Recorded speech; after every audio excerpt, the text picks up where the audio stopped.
Okay, so let's talk about the brain in perimenopause. Yes, right when you just think you got stuff nailed down, right? Your kids can finally tie their shoes and you might even have a working functional carpool. You've got maybe your dream job, you got your skill set. You're like, "Yes, I'm confident in my job. I might have escalated and I'm really there and I'm owning it."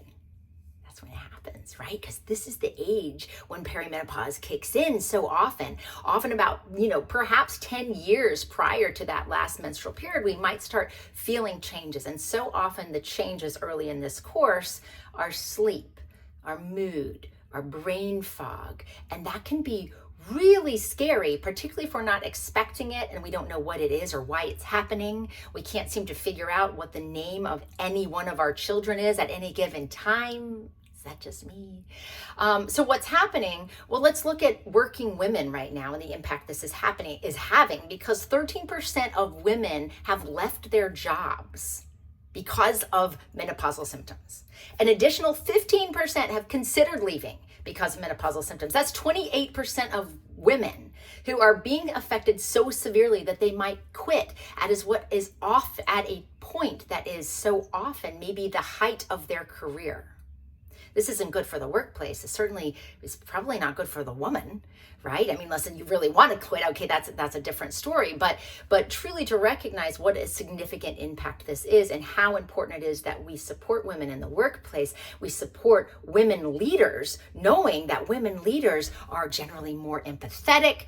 I'm not going to say that they're the best, but they are the best. Okay, but anyway, we really want to cultivate the power to know if we are going to train women to go from this change into champions, they have to have the knowledge, they have to have the support, they have to have the nourishment, the training, and the understanding of how to support themselves through this transition. So I can't tell you how important that is, and I could go on that all day. But now let's go back to the brain, because these things go together. If we can't sleep well, what do we know?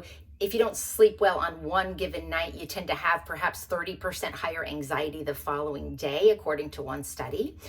So mood struggles become more exacerbated. Mood struggles can also be happening, and focus struggles can be happening because of this change in hormones. So estrogen plays a major role with dopamine and even norepinephrine, two neurotransmitters that are incredibly important in focus. So we see brain fog, or kind of even ADHD symptoms might have been masked pretty well up till that perimenopausal transition. So again, we might get more brain fog or focus struggles that make us feel inept at our job and scared that we're getting early Alzheimer's. We'll know that brain fog and Alzheimer's are different, certainly, and that the vast majority, while up to 60% of women have and struggle with brain fog during this transition, the vast majority of them resolve within a few years. So just know that is usually transient.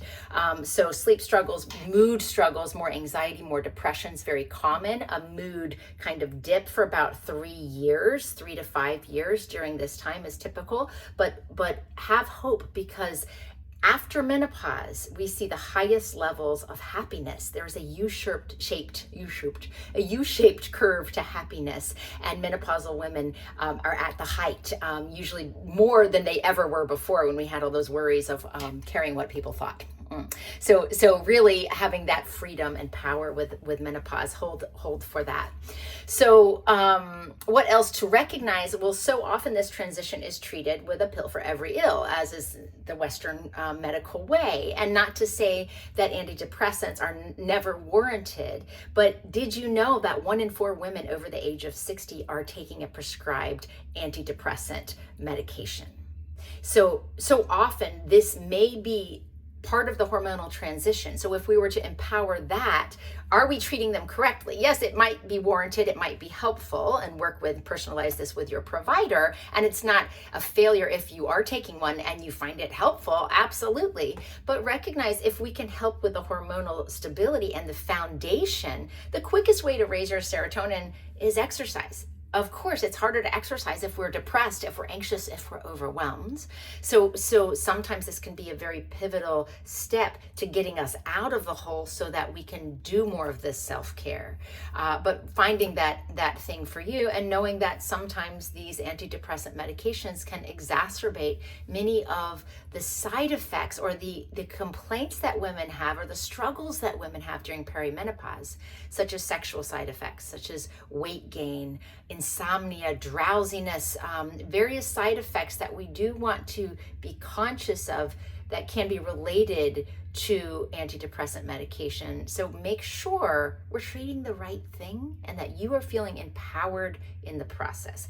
Is it helping you get closer to your finest self? So work with a provider who can help you do that.